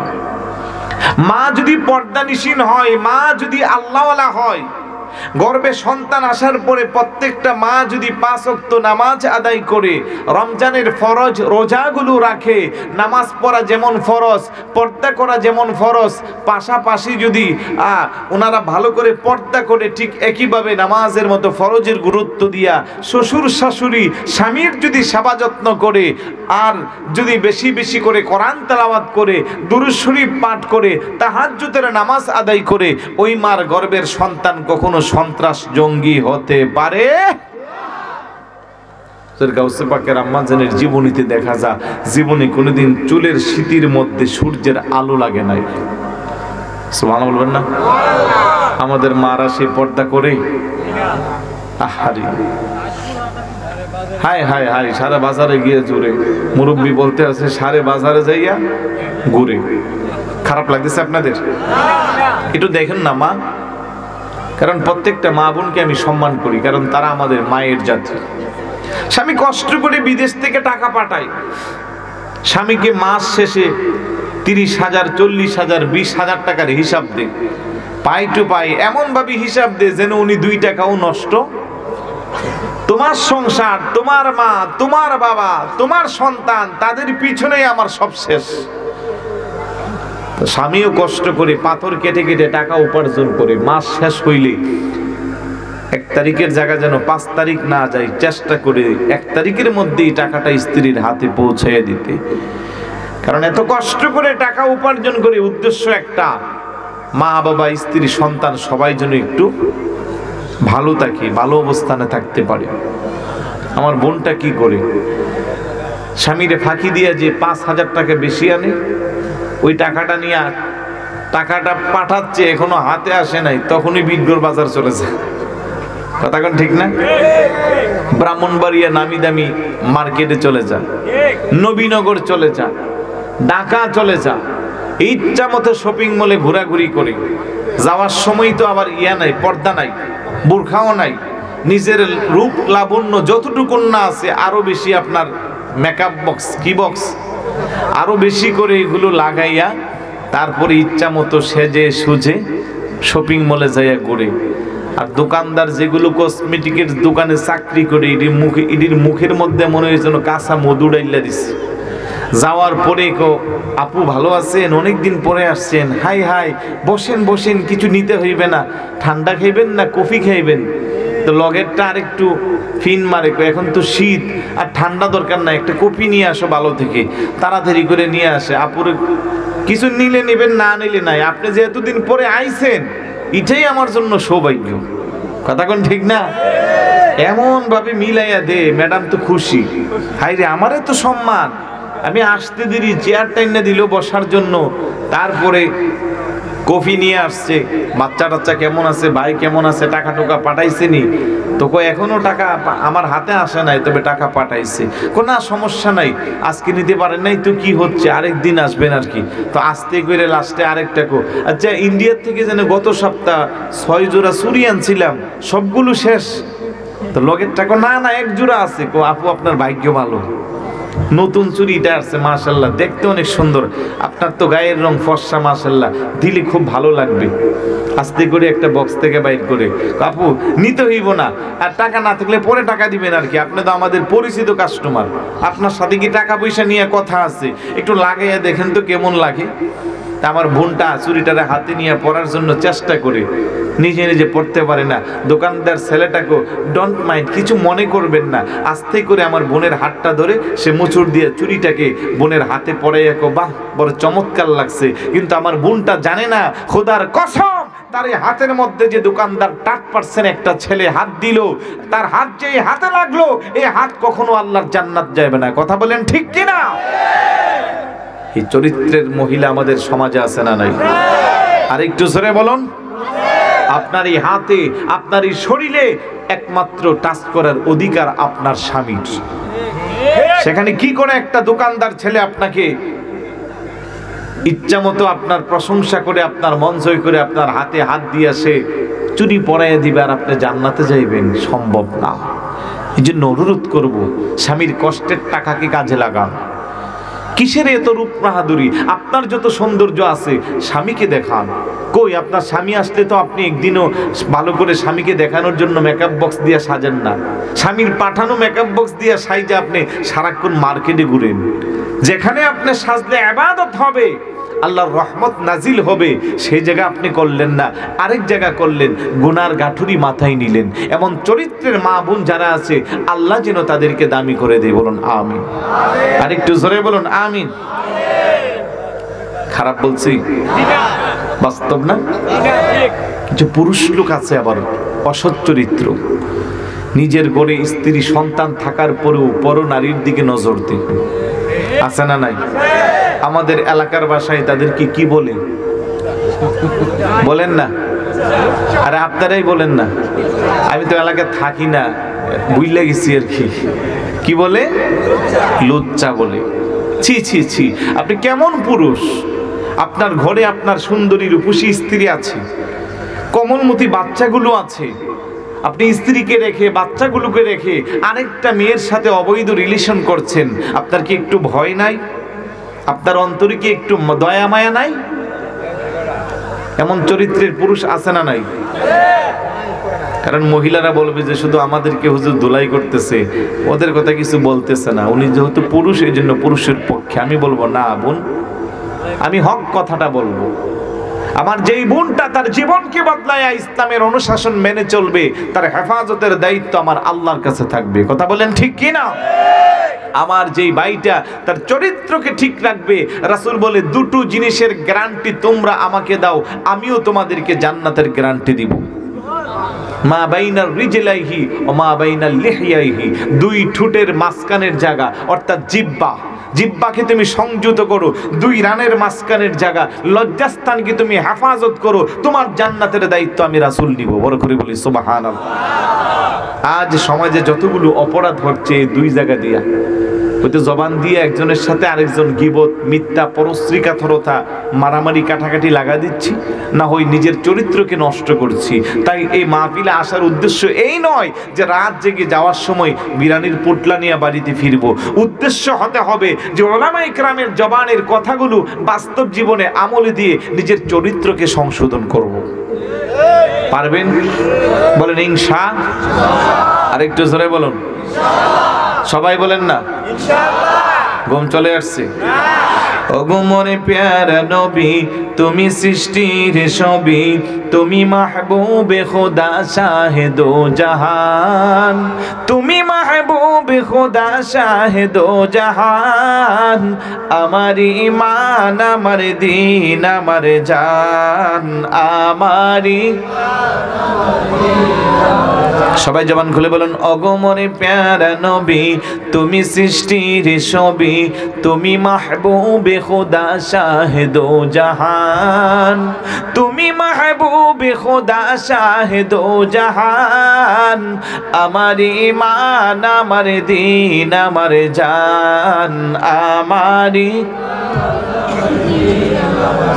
তোমারই নূর হতে এসেছে প্রাণ যাতে, তোমারই নূর হতে এসেছে প্রাণ যাতে, ভালোবাসা যে তাতে, তোমারই নূর হতে এসেছে প্রাণ যাতে, ভালোবাসা যে তাতে, ইয়া নবী তবু কাছে পাইবে সে মান, ইয়া নবী তবু কাছে পাইবে সে মান, আমার ঈমান আমার দ্বীন আমার জান, আমারি ওগো মোরে প্যারা নবী তুমি সৃষ্টির ছবি, তুমি মাহবুবে খোদা শাহেদো জাহান, তুমি মাহবুবে খোদা শাহেদো জাহান, আমার ঈমান আমার আমার ঈমান আমার। আলহামদুলিল্লাহ বলবেন না? কি বলছিলাম মনে আছে? হুজুর গাউসে পাক কি করলো? জুতা না মসজিদে আনলেন, প্রথম দিনে আমাদের জুতাগুলো এলোমেলো করে দিল। উনি তো মুরব্বী মানুষ, সহজ সরল মানুষ, মেজাজটা গরম হয়ে গেছে, একটু দমক টমক দিয়ে সামনে গেছে। হুজুর গাউসে পাক ছোট বাচ্চাকে, আব্বাজি বেয়াদবি মাফ করবেন, আপনারা যেমন নামাজ পড়ে ইবাদত বন্দেগী করছেন আমিও ইবাদত করছি। এত আস্তে সুবহানাল্লাহ। আচ্ছা কোন তো দেখি লোকদের মেজাজ কি এখন নরম না গরম? কথা শুনলে কি আরো নরম হইব না গরম হইব? যত বড় ফুলানা তত বড় কথা। এমনিতেই জুতা এলোমেলো করছে ভালো কথা, এখন আবার আমিও ইবাদত করছি। লোকেরা যখন উত্তেজিত হয়ে গেল, হুজুর গাউসে পাক ডাকদা বলে, বাবাজি আপনারা নামাজ পড়ছেন, আমি চিন্তা করলাম মসজিদের দরজার সামনে যে জুতাগুলো আছে এখানে জান্নাতি এবং জাহান্নামী উভয় দলের জুতা একসাথে মিশ্রণ আছে, তাই আমি জান্নাতি লোকদের জুতাগুলো ডান দিকে নিয়ে গেলাম আর জাহান্নামী লোকদের জুতাগুলো বাম দিকে রেখে দিলাম। চিৎকার করে বলুন সুবহানাল্লাহ। কত বড় আল্লাহর ওলি, মানুষের চেহারা দেখে নাই, জুতা দেখে দেখে কে জান্নাতি কে জাহান্নামী এটা নির্ণয় করে ফেলছি। এতক্ষণ যারা চিল্লা পাল্লা করছে, যাদের জুতা বাম দিকে গেছে, এখন বলেন তো তাদের কি আর কোনো আওয়াজ আছে?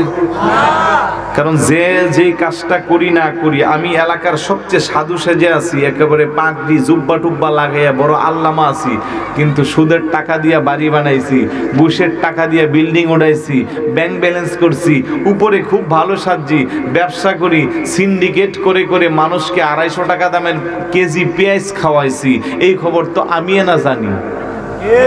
কথা বলেন ঠিক না? তো কে জান্নাতি কে জাহান্নামী চক্ষু বন্ধ করলে তার হৃদয়ে তাকে সায় দেয়।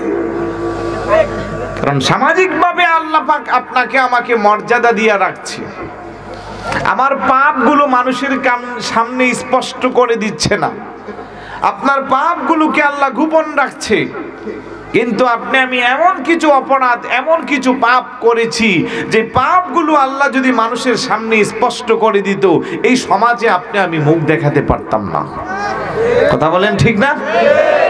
এ তো পাপের পরেও আল্লাহ সুযোগ দেয় যে বান্দা দেখি তোর মধ্যে একটু পরিবর্তন আসে কিনা, একটু অনুশোচনা তোর মধ্যে হয় কিনা।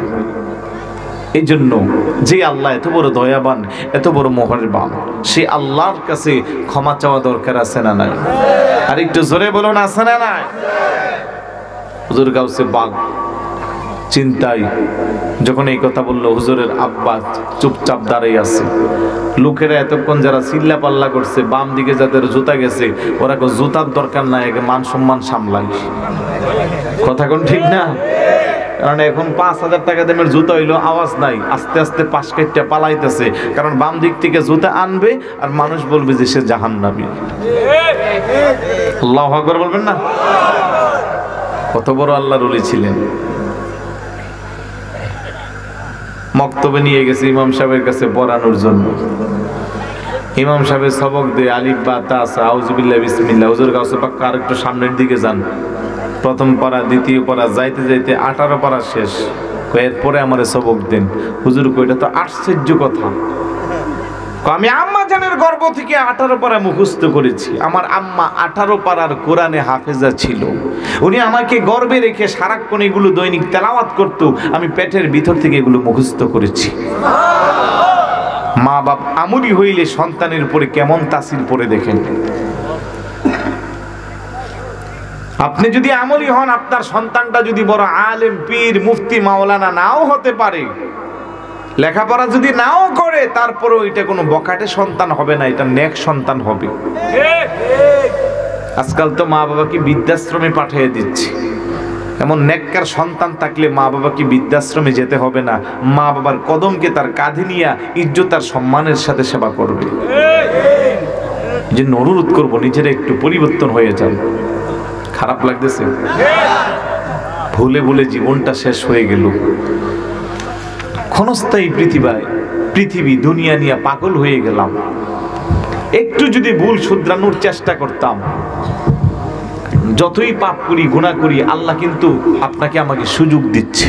কথা বলেন ঠিক কি না? খারাপ লাগতেছে? হুজুর গাউসে পাক 18 বছর বয়স। কয় বছর? সংসারের হাল ধরার জন্য গরু ছাগল নিয়ে জমিনের মধ্যে নামছে। গরুগুলারে নিয়ে জমিনে গেছে। গরুর জবান দিয়ে বের হচ্ছে, ইয়া আব্দুল কাদের মা খুলিকতা লিহাযা ওয়ালা উমিরতা বিহাযা। সুবহানাল্লাহ বলবেন না? আপনাকে এই কাজের জন্য আল্লাহ সৃষ্টি করেন নাই, আর এই কাজের জন্য আপনাকে অনুমতিও দেন নাই। আপনি আমি যদি গরু নিয়ে যাইতাম জমিনে, আর গরুর কথা যদি আসতো, ওইখানে তো অর্ধেক মারা যাইতাম। গরু আবার কেমনে মানুষের মতো কথা বলে? কিন্তু আমার আব্দুল কাদের জিলানী রাদিয়াল্লাহু তাআলা ধৈর্য ধারণ করে আম্মাজানের কাছে চলে আসছে। মা, আমি তো ভাবছিলাম সংসারের হাল ধরার জন্য জমিনে গেলাম, কিন্তু এখন তো দেখতেছি গরুর জবান দিয়ে বের হচ্ছে, এই কাজের জন্য আমাকে সৃষ্টি করা হয় নাই, আদেশও করা হয় নাই। এখন আমি কি করব? মা বলে, বাবা, আমিও চাই না যে তুমি সংসারের হাল ধরো, বরং তুমি বাগদাদের সবচেয়ে বড় বিদ্যাপীঠ নাজামিয়া মাদ্রাসায় যাও। বড় করে বলি সুবহানাল্লাহ। হুজুরের আম্মার প্রায় 78 বছর বয়স। ডাক দিয়ে বলেন, আব্দুল কাদের, তোমার বাবার রেখে যাওয়া 40টা স্বর্ণ মুদ্রা আছে, তোমার লেখাপড়ার খরচ চালানোর জন্য স্বর্ণ মুদ্রাগুলো সাথে নিয়ে যাও, বাগদাদের নাজামিয়া মাদ্রাসায় পড়তে যাও। হুজুর গাউসে পাক বলে, মা, নাজামিয়া মাদ্রাসা তো আমি চিনি না। হুজুরের আম্মা বলে, বেটা, এই আমাদের এলাকা থেকে ব্যবসায়ী কাফেলা বাগদাদের উদ্দেশ্যে যায়, তাদের সাথে যদি তুমি যাও, নির্দিষ্ট স্থানে তুমি পৌঁছে যাবে। সুতরাং তুমি চিন্তা করিও না, তুমি তাদের কাফেলার সাথে বাগদাদের নাজামিয়া মাদ্রাসায় যেয়ে পড়াশোনা করো। একটা না, দুইটা না, 40টা স্বর্ণ মুদ্রা। ছোট মানুষ কি করে নিবে, না জানে হারিয়ে ফেলে কিনা। এই জন্য মা বুগুলের নিচে জামার ভিতরে সেলাই করে 40টা স্বর্ণ মুদ্রা দিয়ে বলছে, বাবা, এইগুলো দিয়ে তুমি তোমার পড়াশোনা চালাইবা। হুজুর গাউসে পাক ব্যবসায়ী কাফেলার সাথে রওনা দিয়েছে। প্রতিমধ্যে যাওয়ার পরে 60 সদস্য বিশিষ্ট বিশাল বড় একটা ডাকাতের কাফেলা ব্যবসায়ী কাফেলাটাকে ঘেরাও করে ফেলছে। সবার কাছ থেকে যা কিছু আছে ডাকাতের সদস্যরা সব নিয়ে নিচ্ছে। 18 বছরের টকবকি যুবক হুজুর আব্দুল কাদের জিলানী এক পাশে স্থির হয়ে দাঁড়িয়ে আছে। একজন ডাকাতের সদস্য এসে বলে, আপনার কাছে কিছু আছে? তোমার কাছে কিছু আছে? হুজুর গাউসে পাক বলে, জি আছে। কি আছে? 40টা স্বর্ণ মুদ্রা আছে। বড় করে বলুন সুবহানাল্লাহ। ডাকাতের সদস্য মনে মনে ভাবছে, নিশ্চয়ই সে আমাদের সাথে কোনো ঠাট্টা মশকরা করছে, কারণ পুরা কাফেলার মধ্যে আমরা চুরি করেও 40টা স্বর্ণ মুদ্রার মতো সম্পদ পাই নাই। আর এই যুবকটা দাঁড়াই আছে, তেমন কিছু সঙ্গে নাই। সে বলছে তার কাছে নাকি 40টা স্বর্ণ মুদ্রা আছে। সে ধরে ওই ডাকাতের যিনি সর্দার, ওনার কাছে নিয়ে গেল। ডাকাতের সর্দারের কাছে নিয়ে বলে, হুজুর, এই ছেলেটার কাছে নাকি 40টা স্বর্ণ মুদ্রা আছে। ডাকাতের সর্দার জিজ্ঞাসা করে, রে যুবক, তোমার কাছে কি 40টা স্বর্ণ মুদ্রা আছে? জি আছে। কোথায়? আমার জামার নিচে, বগুলের নিচে। কেন তুমি এখানে রাখলাম? আমার মা সেলাই করে দিয়েছে। বলে, তোমার এখানে যে আছে সেটা তো আমরা জানতাম না, তোমাকে জিজ্ঞাসা করার পরে কেন তুমি বলে দিলা? যুবক সত্য কথা না বললেও তো তুমি পারতা। হুজুর গাউসে পাক ডাকদা বলে, রে ডাকাতের সর্দার, আমার মা ঘর থেকে বের হওয়ার সময় আমাকে শিক্ষা দিয়েছে, বেটা আব্দুল কাদের, আপদে বিপদে বালা মুসিবতে সদাই সর্বদা সত্য কথা বলিবা। চিৎকার করে বলুন সুবহানাল্লাহ। আমার মা আমাকে উপদেশ দিয়েছে আমি যেন সত্য কথা বলি, তাই আমার মায়ের উপদেশটা আমার কাছে 40টা স্বর্ণ মুদ্রার চেয়েও দামি। আরেকটু জোরে বলুন না সুবহানাল্লাহ। আমি জানি আমি চাইলে মিথ্যা কথা বলতে পারতাম যে আমার কাছে কিছু নাই, আপনারা হয়তো আমাকে আর পরীক্ষা করতেন না, কারণ আমি ছোট মানুষ, আমি তো স্টুডেন্ট মানুষ, পড়াশোনা করতে যাচ্ছি, আমি তো আর ব্যবসা করতে যাচ্ছি না। কিন্তু আমার মা যে আমাকে বলে দিছে, বালা মুসিবত যাই কিছু হোক না কেন সব সময় সত্য কথা বলবা। আমি মার কথাটাকে প্রাধান্য দিয়া সত্য কথা বলছি। সুবহানাল্লাহ বলবেন না? ডাকাতের সর্দারের মধ্যে একটা অনুশোচনা আসলো। সারাটা জীবন মানুষের টাকা পয়সা লুটপাট করে চুরি ডাকাতি করে জীবন চালালাম, আল্লাহর ভয় আমাদের অন্তরে নাই, নবীর মোহাব্বত আমাদের অন্তরে নাই। এটা কেমন যুবক রে, কেমন যুবক! মার কথাটাকে প্রাধান্য দিয়া 40টা স্বর্ণ মুদ্রা আমাদেরকে দিয়া দিল। মার কথাকে সেই যুবকে তো প্রাধান্য দেয়, আমার আল্লাহর হুকুম যেন ওই যুবকের কাছে কত দামি। আল্লাহু আকবার বলেন। সঙ্গে সঙ্গে তৎক্ষণাৎ ডাকাতের সর্দার তার 60 সদস্য বিশিষ্ট কাফেলা সবাইকে নিয়ে তওবা করে সঙ্গে সঙ্গে হুজুর গাউসে পাকের কাছে তারা মুরিদ হয়েছে। ইতিহাস সাক্ষী দেয়, হুজুরের প্রথম মুরিদ ছিল এই 60 জন ডাকাত। পরবর্তী সময়ে এক একজন জগৎ বিখ্যাত আল্লাহওয়ালা বুজুর্গ হয়েছে। বড় করে বলি সুবহানাল্লাহ। আল্লাহু আকবার।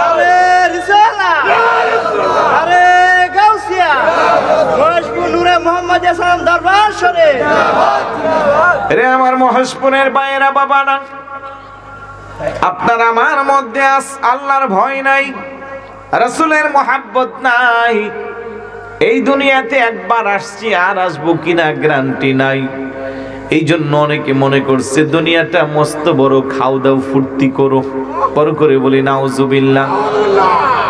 অথচ এমন জীবন তুমি করিবে গঠন, মরণে হাসিবে তুমি, কাঁদিবে ভুবন। এই জীবনটাই আমাদের অর্জন করা দরকার ছিল। নবীর সাহাবীরা কত কষ্ট করে আমার নবীকে মহাব্বত করেছে, ভালোবেসেছে। তাদের মর্যাদা কম না বেশি?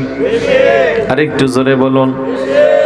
ইসলামের প্রথম যুগে সবচেয়ে বেশি কষ্ট করেছে হযরতে বেলাল রাদিয়াল্লাহু তাআলা, হযরতে খাব্বাব রাদিয়াল্লাহু তাআলা, হযরতে খুবাইব রাদিয়াল্লাহু তাআলা, আব্দুল্লাহ ইবনে মাসউদ রাদিয়াল্লাহু তাআলা। তাদের জীবনী পড়লে তাদের ঈমানি শক্তি আর পাওয়ারের কাছে আমার আর আপনার জীবনের কোনো মূল্যই নাই। হযরতে বেলাল রাদিয়াল্লাহু তাআলা নবীর প্রতি কালেমা পড়ে মুসলমান হয়ে এত বেশি পাক্কা ঈমানদার হয়েছে, অথচ একজন কৃতদাস, ওনার মাও ছিল কৃতদাসিনী। অর্থাৎ আমাদের সমাজে যাদেরকে আমরা কামলাওয়ালা বলি, কামলা মানুষ কিংবা কাজের লোক বলি, কিন্তু হযরতে বেলাল টাকা পয়সা ছিল না, যশ খ্যাতি ছিল না, ধন সম্পদ ছিল না, ছিল বুক ভর্তি আমার নবীর মোহাব্বত। কথা বলেন ঠিক কিনা? ইসলামের প্রথম যুগে আবু জাহেল, উতবা, সাইবা চতুর্দিকে ছড়াছড়ি করছে। আব্দুল্লাহর ছেলে মুহাম্মদ সাল্লাল্লাহু আলাইহি ওয়াসাল্লাম নিজেকে নবী দাবি করছে, অথচ আমরা আবু জাহেল, উতবা, সাইবা মক্কার বিখ্যাত নামি দামি ব্যক্তিবর্গ। আবু জাহেল মন্তব্য করছে নবীর পাশে যারা আছে তারা কেউ দামি মানুষ না, হযরতে বেলাল হলো কৃতদাস, হাব্বাব খুবাইব তারাও খেটে খাওয়া মানুষ।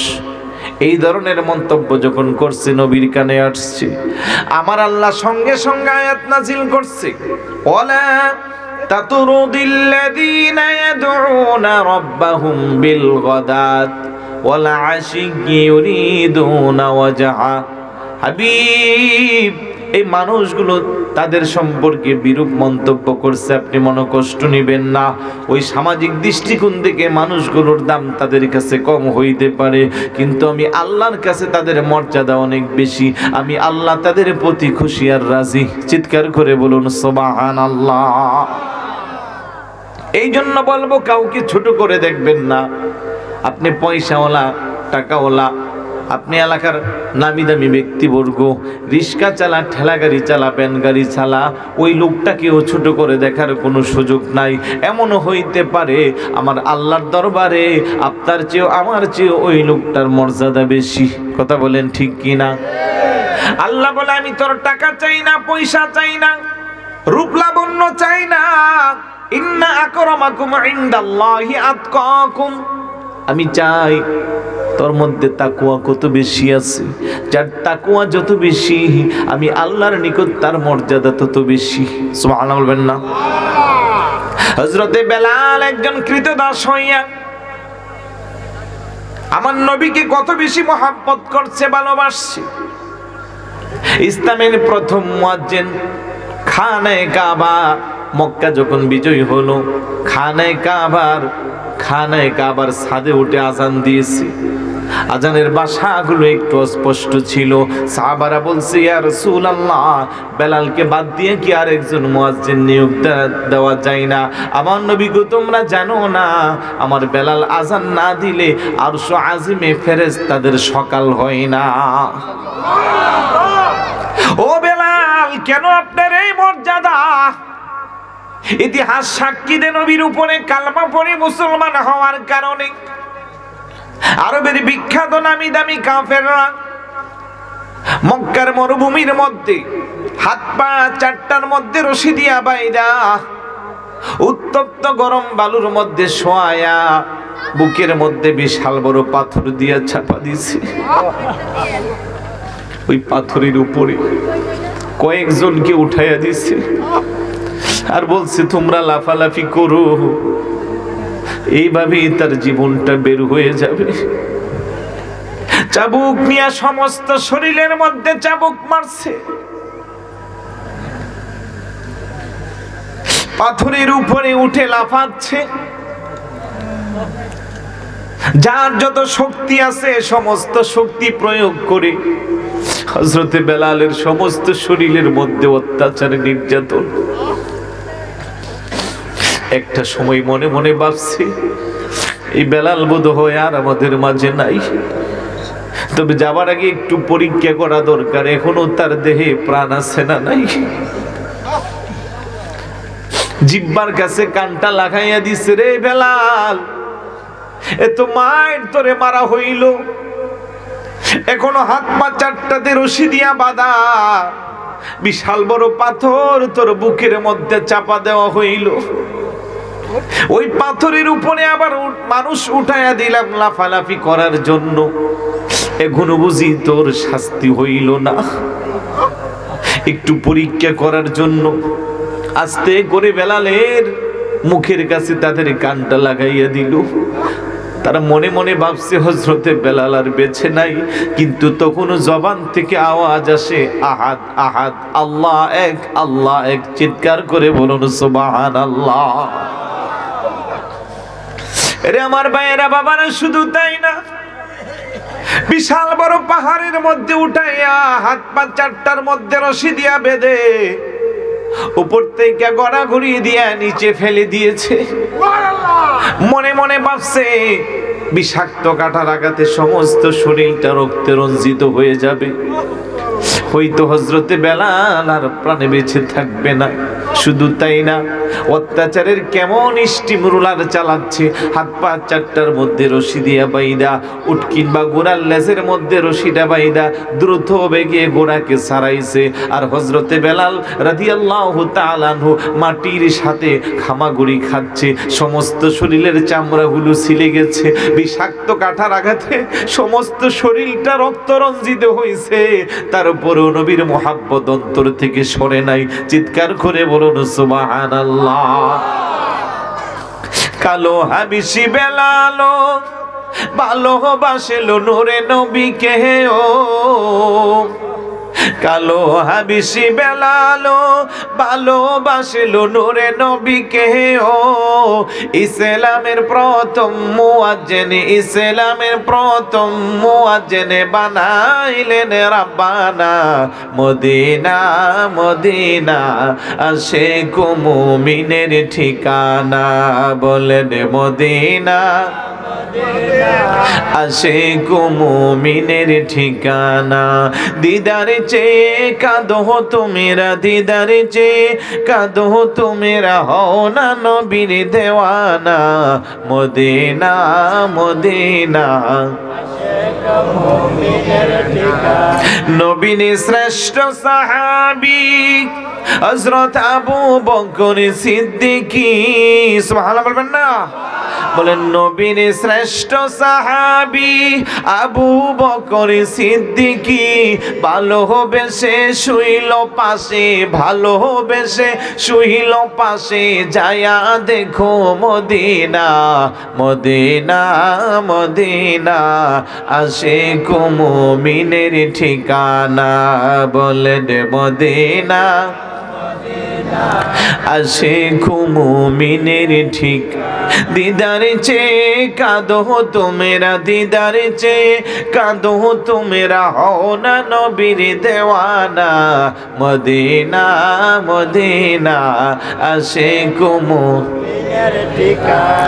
জালালউদ্দিন সুয়ুতি ৭৫ বার দেখলো নবীজি, সুবহানাল্লাহ বলবেন না? বলেন জালালউদ্দিন সুয়ুতি ৭৫ বারে দেখলো নবীজি, ইসলামের প্রথম মুয়াজ্জিন, ইসলামের প্রথম মুয়াজ্জিন বানাইলেন রাব্বানা। মদিনা মদিনা আশিক মুমিনের ঠিকানা, বলেন মদিনা আশিক মুমিনের ঠিক। দিদারে চেয়ে কাঁদো তোমরা, দিদারে চেয়ে কাঁদো তোমরা, হও না নবীর দেওয়ানা। মদিনা মদিনা আশিক মুমিনের ঠিকানা। আলহামদুলিল্লাহ বলবেন না? আরেকটু জবান খুলে বলি আলহামদুলিল্লাহ। আমার ভাইরা বাবারা এত কষ্ট করেছে, সমস্ত শরীরটা রক্তে রঞ্জিত হয়েছে, বিষাক্ত কাঁটার আঘাতে বস্তুগুলো আলাদা হয়ে গেছে, তারপরেও নবীর মোহাব্বত অন্তর থেকে দূরে সরে নাই। আজকে আপনি আমি ঈমানদার দাবি করি, আপনি আমি মুসলমান দাবি করি, নবীর শানে দাঁড়াইয়া নবীর সালাম দিলে আবার বেদাতের ফতুয়া লাগাই, এমন টুপিওয়ালা দাড়িওয়ালা জুব্বাওয়ালা ভাই আছে না নাই? আর একটু জোরে বলুন আছে না নাই? যে যত আমার নবীকে বেশি ভালোবাসে, তার মাধ্যমে নবীর ভালোবাসার বহির প্রকাশ বেশি ঘটে। সাহাবায়ে কেরামের চেয়ে আমার নবীকে কেউ বেশি ভালোবাসতো না। এই জন্য সাহাবায়ে কেরামের জীবনে মরণে স্বপ্নে যা ছিল সব নবী কেন্দ্রিক। কথা বলেন ঠিক কি না? অনুরোধ করব মদিনাওয়ালার সাথে সম্পর্ক স্থাপন করে অটোমেটিক আল্লাহর পক্ষ থেকে আপনার প্রতি বিশেষ রহমত নাজিল হবে, আল্লাহ অটোমেটিক খুশি হয়ে যাবে। সুবহানাল্লাহ বলবেন না? খারাপ লাগতেছে? রাত্র গভীর হয়ে গেছে, অতীত জীবনের গুলো মনে করে একটু সংশোধনের চেষ্টা করেন। অনেক পুরানো মাহফিল, 51তম মানি অনেক পুরানো, আমার জন্মের আরো এক যুগ আরো বেশি আগে হবে, অনেক বেশি আগে। এমন একটি পুরানো মাহফিল, এলাকার সর্বস্তরের মানুষের কল্যাণের জন্য হওয়া দরকার আছে না নাই? কারণ আজকের মাহফিলে যখন দোয়া হবে, আশেপাশের কবরস্থান যেগুলো আছে, যৌথ কবরস্থান তো, কারণ চট্টগ্রামে বেশিরভাগ পারিবারিক কবরস্থান, আমাদের এলাকা যৌথ কবরস্থান। তো এই কবরস্থানের মধ্যে যারা শুয়ে আছে, আওলাদ যারা এখানে এসেছেন, মা বোনেরা যারা পর্দার আড়ালে আছেন, তারা কি তাদের কবরস্থ ব্যক্তিদের জন্য দোয়া করবে না? একটু জোরে বলুন, করবে না? কি আর আছে? আগামী বছর এই দিন বেঁচে থাকবো কোনো গ্যারান্টি? আপনাদের আওয়াজে বোঝা যা থাকবেন, 6 মাস থাকবেন না, এই তো 1 সেকেন্ডেরও ভরসা নেই। চোখেরই পলকে তুমি হতে পারো লাশ। কিসের পলকে? চোখের পলক বুঝেন? মুরব্বীরা তো বুঝবেন না, পোলাপিনে বুঝে, সবাই বুঝেন না? 1 সেকেন্ডে দ্রুত মারতে পারলে 3-4টা মারা যা, তাহলে 1 সেকেন্ডও না, আরো কম সময়। চোখেরই পলকে তুমি হতে পারো লাশ, চিরতরে বন্ধ হবে তোমারই নিঃশ্বাস, হবে না তোমারই নাম মসজিদের মাইকে, বাড়িওয়ালা নাই রে বাড়ি, নাই রে দুনিয়াতে, বাড়িওয়ালা নাই রে বাড়ি। তোমার বয়ে থাকতো মানুষ ছিল বাহাদুরি, বাবুনি হাওয়ায় ওরা তুমি যে রঙিন ঘুরি, সুতুই টান দিলে মালিক, সুতুই টান দিলে মালিক পারবে না থাকিতে, বাড়িওয়ালা নাই রে বাড়ি, বাড়িওয়ালা নাই রে বাড়ি। আমার ভাইয়েরা বাবারা, দূরে যাওয়া দরকার নাই। এই বিটগড়ি ইউনিয়ন মহেশপুর এলাকার অনেক নামি দামি ব্যক্তিত্ব ছিল, যারা রাস্তা দিয়ে হাঁটলে শত শত মানুষ তাদের পিছনে যাইতো, চায়ের দোকানে বসতো, একা একা ঢুকতো, আরো 20-30 জন মানুষ তাদের পাশে যাইয়া বসতো, কারণ টাকা আছে, পয়সা আছে, চা খাইলে একা খাইবে।